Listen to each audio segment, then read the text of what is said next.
তো হ্যালো বন্ধুরা, welcome to পিওডাবল academy. তো বন্ধুরা, তোমাদের জন্য একটি গুরুত্বপূর্ণ WB SSC group C group ডির ভিডিও। কেননা এই মডার্ন হিস্ট্রি মূলত WB SSC group C group D favourite chapter. কেননা এখান থেকে বহু প্রশ্ন তোমাদের WB SSC group C group ডিতে এবারে আসতে পারে। আর আধুনিক ভারত থেকে মূলত তোমাদের প্রতিটি পরীক্ষায়, যে কোনো পরীক্ষা, যেমন ধরো ডাব্লিউবিপি, ডাব্লিউবিসিএস এবং ডাব্লিউবি এসএসসি স্কুল সার্ভিস, যে কোনো পরীক্ষায় তোমাদের এই মডার্ন হিস্ট্রি থেকে প্রশ্ন আসতে পারে। তো অবশ্যই মডার্ন হিস্ট্রি তোমাদের জন্য খুব গুরুত্বপূর্ণ। এই ক্লাসটি মূলত ক্লাস নাম্বার 1। আশা রাখবো তোমাদের ডাব্লিউবি এসএসসি 1 তারিখের আগে মূলত আমি all over modern history complete করে দেবো। তো বন্ধুরা, বেশি দেরি করবো না, শুরু করবো। তো বন্ধুরা, আর WB SSC group C group D বইটি তো আপাতত আউট অফ স্টক। তো তোমরা যদি পিডিএফ লাগে তো অবশ্যই আমাকে ডিসক্রিপশন বক্সে দেওয়া নাম্বারে যোগাযোগ করবে। তো তোমাদের ওখান থেকে আমি WB SSC group C group D অফারের মধ্যে দিয়ে দেবো। তো বন্ধুরা, চলো বেশি দেরি করবো না, শুরু করবো আজকের প্রথম দিয়ে। আর বন্ধুরা, অবশ্যই ভিডিওটি এখনই লাইক করো, চ্যানেলটিকে সাবস্ক্রাইব করো এবং টেলিগ্রামে যুক্ত হও এই পিডিএফটি পাওয়ার জন্যে। তো চলো শুরু করবো আজকের প্রথম প্রশ্ন দিয়ে। 1857 সালে বিদ্রোহকে কে ভারতের প্রথম স্বাধীনতা যুদ্ধ বলে অভিহিত করেছেন? 1857 সালে বিদ্রোহকে কে ভারতের প্রথম স্বাধীনতা যুদ্ধ বলে অভিহিত করেছেন? অপশনে R C. Majumdar, VD. Savarkar, Jawaharlal Nehru, S N. Sen. তো 1857 সালে বিদ্রোহকে কে ভারতের প্রথম স্বাধীনতা যুদ্ধ বলে অভিহিত করেছেন? তিনি ছিলেন অপশন বি ভি.ডি. সাভারকর। তো ভি.ডি. সাভারকর 1857 সালে বিদ্রোহকে ভারতের প্রথম স্বাধীনতা যুদ্ধ বলে অভিহিত করেছেন। তো আশা করি প্রশ্নটি তোমরা বুঝতে পারলে। তো চলো পরবর্তী প্রশ্ন। ভারতের জাতীয় পতাকা বা তিরঙ্গার নকশা কে তৈরি করেছিলেন? ভারতের জাতীয় পতাকা বা তিরঙ্গার নকশা কে তৈরি করেছিলেন? অপশানে আছে রবীন্দ্রনাথ ঠাকুর, পিঙ্গালিয়া ভেঙ্কাইয়া, ম্যাডাম ভিকাজি কামা এবং সরোজিনী নাইডু। তো ভারতের জাতীয় পতাকা তিরঙ্গার নকশা কে তৈরি করেছিলেন? তো বন্ধুরা, ভারতের জাতীয় পতাকা বা তিরঙ্গার নকশা কে করেছিলেন? তিনি ছিলেন অপশন বি পিঙ্গালিয়া ভেঙ্কাইয়া। তো চলো পরবর্তী প্রশ্ন। 1793 সালে বাংলার চিরস্থায়ী বন্দোবস্ত কে প্রবর্তন করেন? 1797 সালে বাংলার চিরস্থায়ী বন্দোবস্ত কে প্রবর্তন করেন? Warren Hastings, Lord Cornwallis, Lord Wellesley এবং লর্ড ডালহৌসি। তো 1757 সালে বাংলার চিরস্থায়ী বন্দোবস্ত কে প্রবর্তন করেন? এটি একটি গুরুত্বপূর্ণ প্রশ্ন। আশা করি তোমাদের যে কোনো পরীক্ষায় এই প্রশ্নটি আসতে পারো। তো 1857 সালে বাংলার চিরস্থায়ী বন্দোবস্ত প্রবর্তন করেন অপশন বি লর্ড কর্নওয়ালিস। তো চলো পরবর্তী প্রশ্ন। তোমরা আমাকে রক্ত দাও, আমি তোমাদের স্বাধীনতা দেব, এই বিখ্যাত উক্তিটি কার? তোমরা আমাকে রক্ত দাও, আমি তোমাদের স্বাধীনতা দেব, এই বিখ্যাত উক্তিটি কার? ভগৎ সিং, সুভাষচন্দ্র বসু, চন্দ্রশেখর আজাদ, বাল গঙ্গাধর তিলক। তো বন্ধুরা, এই প্রশ্নটি আশা করি তোমরা উত্তর পারবে। তো এটি ছিলেন অপশন বি সুভাষচন্দ্র বসু। সুভাষচন্দ্র বসু বলেছিলেন তোমরা আমাকে রক্ত দাও, আমি তোমাদের স্বাধীনতা দেব। এটি হচ্ছে বিখ্যাত উক্তি ইতিহাসের মধ্যে। তো চলো পরবর্তী প্রশ্ন। বাংলার প্রথম স্বাধীন নবাবকে কাকে গণ্য করা হয়? বাংলার প্রথম স্বাধীন নবাব হিসেবে কাকে গণ্য করা হয়? আলীবর্দী খাঁ, মুর্শিদ কুলি খাঁ, সিরাজউদ্দৌলা এবং মীর জাফর। তো বাংলার স্বাধীন নবাব হিসেবে গণ্য করা হয় অপশন বি মুর্শিদ কুলি খাঁ। বাংলার স্বাধীন নবাব হিসেবে কাকে গণ্য করা হয়? অপশন বি মুর্শিদ কুলি খাঁকে বাংলার স্বাধীন নবাব হিসেবে গণ্য করা হয়। তো চলো পরবর্তী প্রশ্ন দিকে যাব। জালিয়ানওয়ালাবাগের হত্যাকাণ্ড কবে সংঘটিত হয়েছিল? জালিয়ানওয়ালাবাগের হত্যাকাণ্ড কবে সংঘটিত হয়েছিল? 13ই এপ্রিল 1919, 10 এপ্রিল 1919, 15 এপ্রিল 1920, 13ই এপ্রিল 1917। তো জালিয়ানওয়ালাবাগের হত্যাকাণ্ড কবে সংঘটিত হয়েছিল? এটি একটি নৃশংস ঘটনা ভারতীয় ইতিহাসে। তো চলো এটির উত্তর হচ্ছে অপশন এ 13ই এপ্রিল 1919। তো 13ই এপ্রিল 1919-এ জালিয়ানওয়ালাবাগের হত্যাকাণ্ড সংঘটিত হয়েছিল এবং এই হত্যাকাণ্ডকে নেতৃত্ব দিয়েছিলেন ব্রিটিশ সেনাপতি বা ব্রিটিশ সেনাবাহিনীর প্রধান রেজিনাল্ড ডেয়ার। এই জালিয়ানওয়ালাবাগের হত্যাকাণ্ডের যে স্থানটি ছিল সেটি ছিল অমৃতসর, পাঞ্জাবে। তো চলো পরবর্তী প্রশ্ন। শর্তবিলোপ নীতি কার প্রবর্তিত নীতি ছিল? শর্তবিলোপ নীতি কার প্রবর্তিত নীতি ছিল? Lord Curzon, Lord Dalhousie, Lord Canning, Lord Bentinck. তো শর্তবিলোপ নীতি কার প্রবর্তিত নীতি ছিল? এই চারজনের মধ্যে Lord Curzon, Lord Dalhousie, Lord Canning এবং লর্ড বেন্টিং। তো শর্তবিলোপ নীতি কার প্রবর্তিত নীতি ছিল? সেটি হচ্ছে অপশন বি লর্ড ডালহৌসির প্রবর্তিত নীতি ছিল শর্তবিলোপ নীতি। অর্থাৎ ডক্টরিন অফ ল্যাপস কার প্রবর্তিত নীতি ছিল? লর্ড ডালহৌসির। 1930 সালের 12ই মার্চ গান্ধীজি কোথা থেকে ডান্ডি অভিযান শুরু করেছিলেন? 1930 সালে 12ই মার্চ গান্ধীজি কোথা থেকে ডান্ডি অভিযান শুরু করেছিলেন? বারদৌলি এবং সবরমতী আশ্রম, ডান্ডি সমুদ্র সৈকত, সেবাগ্রাম। তো 1930 সালে 12ই মার্চ গান্ধীজি কোথা থেকে ডান্ডি অভিযান শুরু করেছিলেন?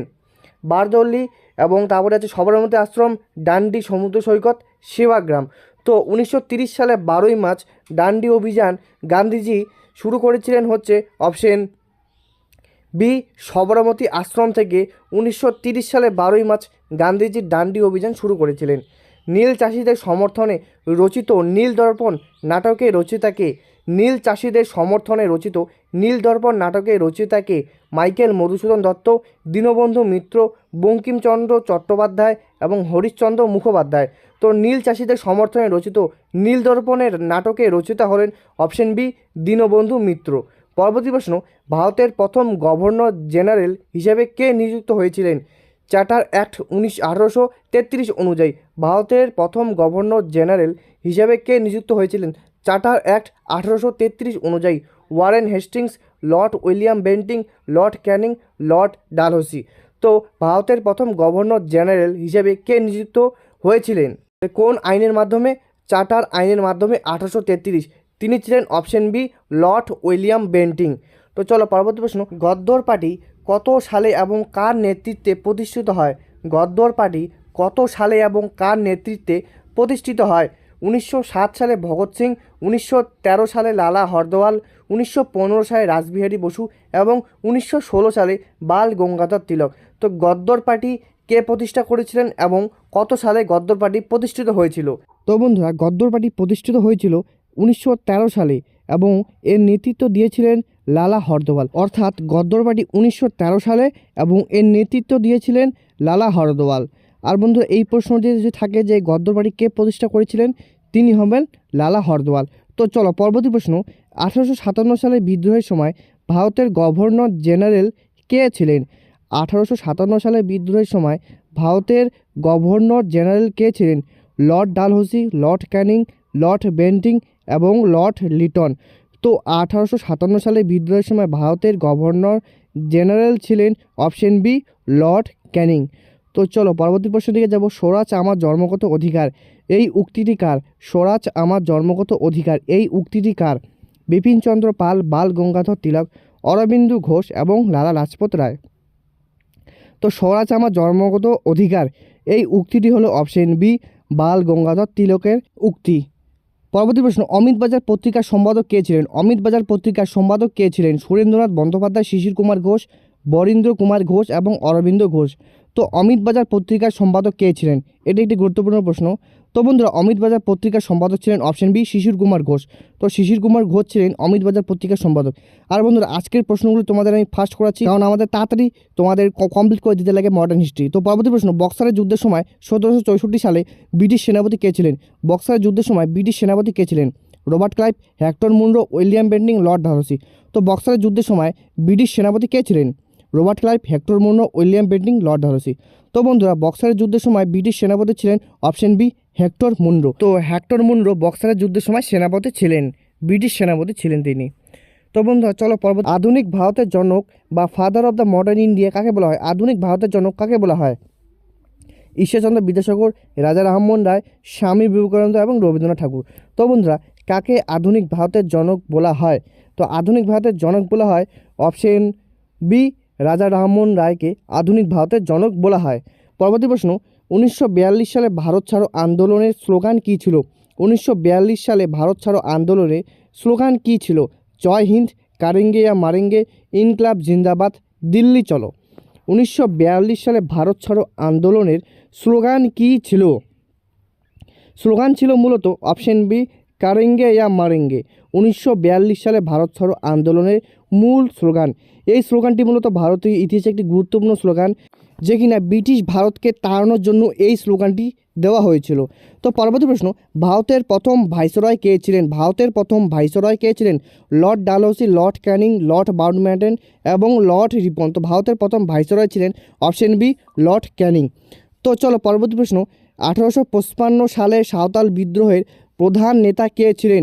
1855 সালের সাঁওতাল বিদ্রোহের প্রধান নেতা কে ছিলেন? বিরসা মুন্ডা, সিধু ও কানু, তিতুমির, মঙ্গল পাণ্ডে। তো 1855 সালে সাঁওতাল বিদ্রোহের প্রধান নেতা কে ছিলেন? বিরসা মুন্ডা, সিধু ও কানু, তিতুমির, মঙ্গল পাণ্ডে। তো এটির উত্তর হচ্ছে অপশন বি সিধু ও কানু ছিলেন 1855 সালে সাঁওতাল বিদ্রোহের প্রধান নেতা।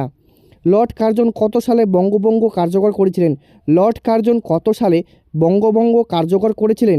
7ই আগস্ট 1905, 16ই আগস্ট 1905, 16ই অক্টোবর, 12ই ডিসেম্বর 1911, 20 জানুয়ারি 1906।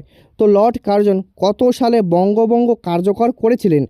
কত সালে বঙ্গভঙ্গ কার্যকর করেছিলেন? সেটি উত্তর হবে অপশন তোমাদের বি, 16ই অক্টোবর 1905 সালে লর্ড কার্জন বঙ্গভঙ্গ কার্যকর করেছিলেন। তো চলো বন্ধুরা পরবর্তী প্রশ্নের দিকে যাব। পরবর্তী প্রশ্ন হলো, অধীনতামূলক মিত্রতা নীতি কে প্রবর্তন করেন? অধীনতামূলক মিত্রতা নীতি কে প্রবর্তন করেন? Lord Cornwallis, Lord Wellesley, Lord Hastings, Lord Dalhousie. তো অধীনতামূলক মিত্রতা নীতি কে প্রবর্তন করেন? এই চারজনের মধ্যে একটি গুরুত্বপূর্ণ প্রশ্ন এবং তোমাদের পরীক্ষা আসাই প্রশ্ন। এসএসসি জিডি ডাব্লিউবিপি এই প্রশ্নগুলি আসে, তো ডাব্লিউবিএসএসসি তো এই প্রশ্নটি আসতে পারে। তো এটির সঠিক উত্তর হচ্ছে অপশন বি, লর্ড ওয়েলেসলি অধীনতামূলক মিত্রতা নীতি প্রবর্তন করেন। পরবর্তী প্রশ্ন, উল গুলান শব্দটি কোন বিদ্রোহের সাথে যুক্ত? উল গুলান শব্দটি কোন বিদ্রোহের সাথে যুক্ত? সাঁওতাল বিদ্রোহ, মুন্ডা বিদ্রোহ, কোল বিদ্রোহ, পাইক বিদ্রোহ। তো উল গুলান শব্দটি কোন বিদ্রোহের সাথে যুক্ত? তো বন্ধুরা উল গুলান শব্দটি মূলত আমাদের অপশন বি, মুন্ডা বিদ্রোহের সাথে উল গুলান শব্দটি ব্যবহৃত। আশা করি তোমাদের এতটুকু ভালো লেগেছে। তো অবশ্যই বন্ধুরা ভিডিওটি লাইক করো এখনই এবং চ্যানেলটিকে সাবস্ক্রাইব করো। তো চলো পরবর্তী প্রশ্নের দিকে যাব। 1829 সালে সতীদাহ প্রথা কোন রেগুলেশনের মাধ্যমে নিষিদ্ধ করা হয়? 1829 সালে সতীদাহ প্রথা কোন রেগুলেশনের মাধ্যমে নিষিদ্ধ করা হয়? রেগুলেশন 15, রেগুলেশন 17, রেগুলেশন 18 এবং রেগুলেশন 20। এই রেগুলেশনগুলো মূলত যে রোমান হরফে আছে, তো তোমরা একটু বুঝে নিও। তো 1829 সালে সতীদাহ প্রথা কোন রেগুলেশনের মাধ্যমে নিষিদ্ধ করা হয়? এই চারটি রেগুলেশনের মধ্যে কোন রেগুলেশনের মাধ্যমে সতীদাহ প্রথা নিষিদ্ধ করা হয় এবং এই বিলটি কে পাস করেছিলেন সেটা তোমরা বলো কমেন্টের মধ্যে। আর এটির সঠিক উত্তর হচ্ছে অপশন বি, রেগুলেশন 17। অর্থাৎ রেগুলেশন 17-র মাধ্যমে 1829 সালে সতীদাহ প্রথা নিষিদ্ধ করা হয়। পরবর্তী প্রশ্ন, জাতীয় কংগ্রেসের প্রথম অধিবেশনের সভাপতি কে ছিলেন? জাতীয় কংগ্রেসের প্রথম অধিবেশনের সভাপতি কে ছিলেন? Allan Octavian Hume, Umeshchandra Bandyopadhyay, Surendranath Bandyopadhyay, Dadabhai Naoroji.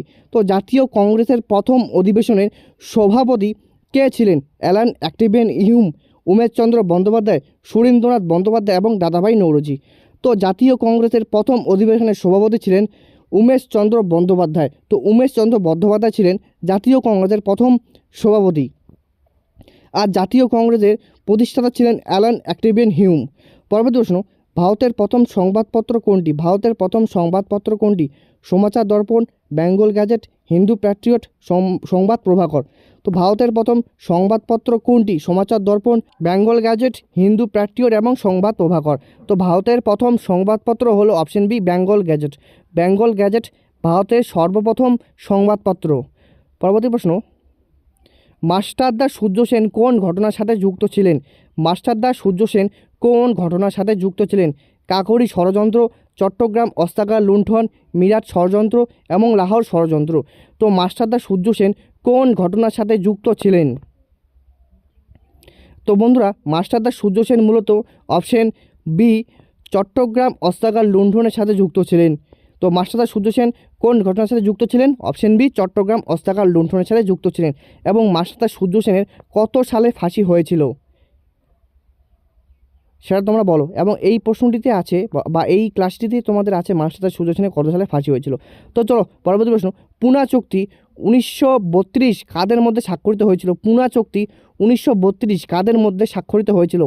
Gandhiji ও লর্ড ডারউইন, মহাত্মা গান্ধী ও ডক্টর বি.আর. আম্বেদকর, নেহেরু ও জিনহা, প্যাটেল ও আম্বেদকরের মধ্যে। তো পুনা চুক্তি 1932 সালে কাদের মধ্যে স্বাক্ষরিত হয়েছিল?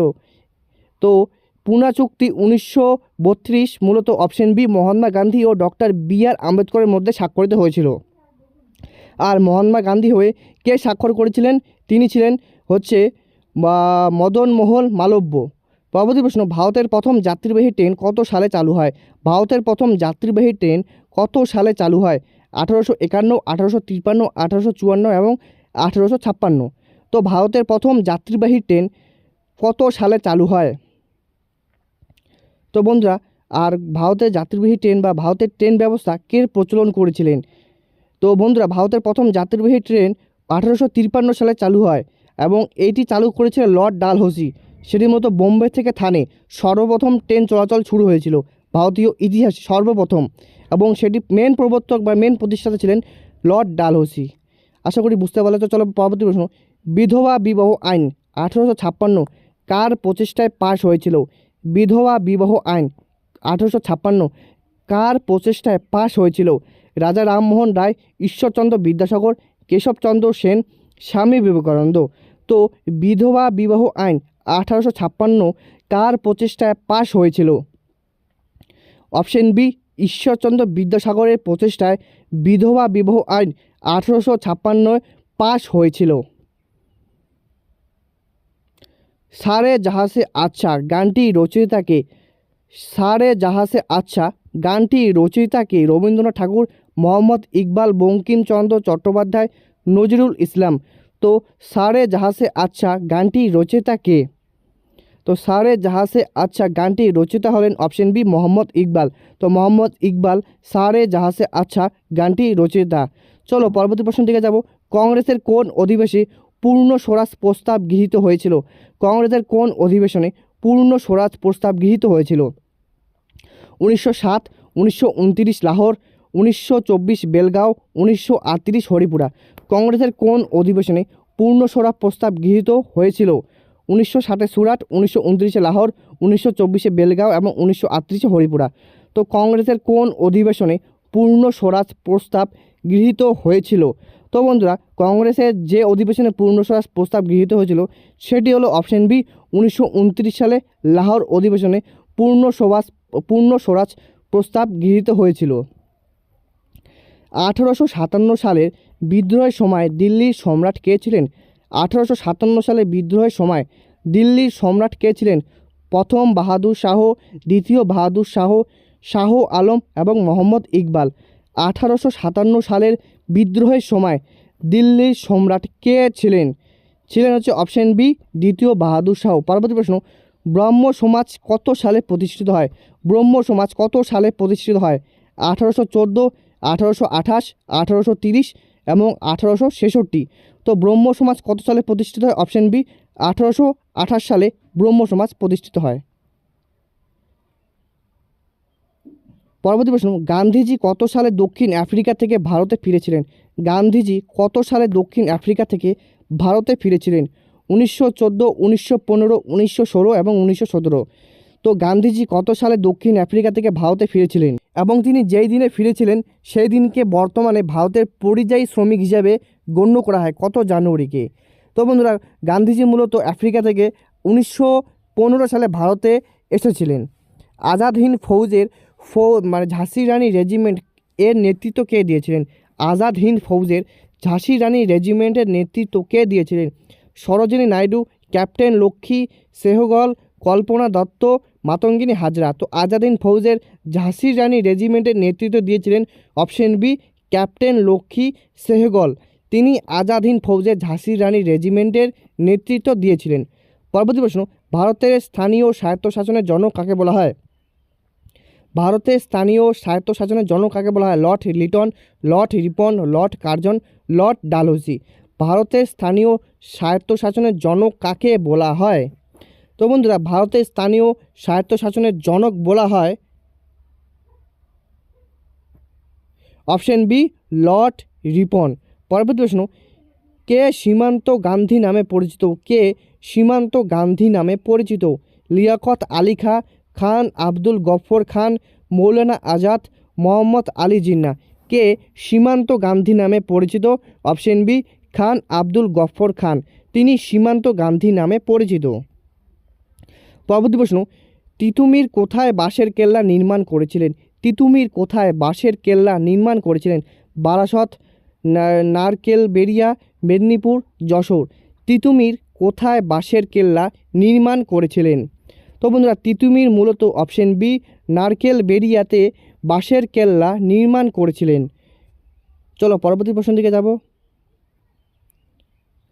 সত্যশোধক সমাজ কে প্রতিষ্ঠা করেছিলেন? সত্যশোধক সমাজ কে প্রতিষ্ঠা করেছিলেন? ডক্টর বি আর আম্বেদকর, জ্যোতিবা ফুলে, এম জি রানাডে, আত্তুরাম পান্ডুরং। তো সত্যশোধক সমাজ কে প্রতিষ্ঠা করেছিলেন? তো সত্যশোধক সমাজ প্রতিষ্ঠা করেছিলেন অপশন বি জ্যোতিবা ফুলে। সত্যশোধক সমাজ প্রতিষ্ঠা করেছিলেন। তো বন্ধুরা আজকের লাস্ট প্রশ্ন, দ্বৈত শাসন প্রাদেশিক স্তরে কোন আইনের মাধ্যমে আসে? দ্বৈত শাসন প্রাদেশিক স্তরে কোন আইনের মাধ্যমে আসে? 1909 এর আইন, 1919 ভারত শাসন আইন, 1935 আইন এবং 1858 আইন। তো দ্বৈত শাসন প্রাদেশিক স্তরে কোন আইনের মাধ্যমে আসে? অপশন বি 1919 ভারত শাসন আইনের মাধ্যমে দ্বৈত শাসন প্রাদেশিক ব্যবস্থা বা প্রাদেশিক স্তরে এই আইনের মাধ্যমে আসে। তো বন্ধুরা আপাতত এতটুকুই ক্লাস। নেক্সট ক্লাসে তোমাদের আরও বড় করে করাবো, আশা রাখবো এই ক্লাসটি তোমাদের ভালো লেগেছে। যদি বন্ধুরা একটুও ভালো লেগে থাকে তো অবশ্যই ভিডিওটিকে লাইক করো, চ্যানেলটিকে সাবস্ক্রাইব করো এবং আমার পাশে থেকো, কেননা তোমার একটি লাইক একটি সাবস্ক্রাইব আমার নতুন নতুন কন্টেন্ট বানানোর সাহস যোগায়। তো বন্ধুরা চলো বেশি দেরি করবো না, আজকের জন্য এতটুকুই। পরবর্তী ক্লাস আসবে তোমাদের মঙ্গলবার, অর্থাৎ 17 তারিখ পরবর্তী ক্লাস আসবে মডার্ন হিস্ট্রি।